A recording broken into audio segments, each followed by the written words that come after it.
Well, South Australia's revamped hotel quarantine system is facing its first test, with Adelaide once again welcoming international arrivals. Reporter Dana Morse joins us now from Adelaide Airport. Hi, Dana. So have the first overseas flights arrived? They have. Around about an hour ago, all 72 international arrivals, the first to get here in South Australia in almost a month, were jumping onto buses and heading to complete their quarantine at the Pullman Hotel. We spoke to a father and a son who had driven overnight from Melbourne because they'd had news that their two other children, who are only teenagers, were able to fly back from Singapore, but their mother wasn't able to come. So the adult son's going to quarantine with the kids and the dad's going to wait for them, and they'll get out just before Christmas. So really good news for these repatriated Australians arriving here today.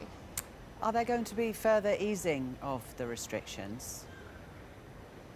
We have had a meeting of the Transition Committee today, and we're expecting an update from Chief Public Health Officer Professor Nicholas Spurrier and the Police Commissioner Grant Stevens in about 15 minutes' time. Now, we haven't heard on any easing of restrictions yet. However, anything that would be eased would be being brought forward to December 15th. That's when we expect things to start changing here again.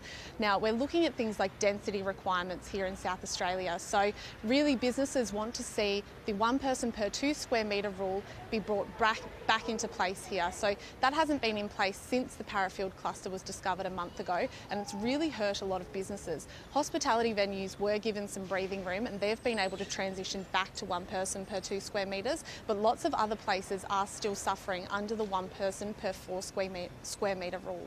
So they'll be waiting to hear on that. The other thing is masks. So SA Health have issued the directive that masks are mandatory in health settings, so GPs, chemists and places like hospitals.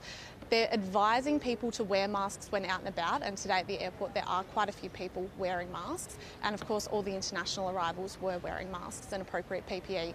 But whether or not SA Health changed that directive, we'll wait and hear later this afternoon. Dana, thank you.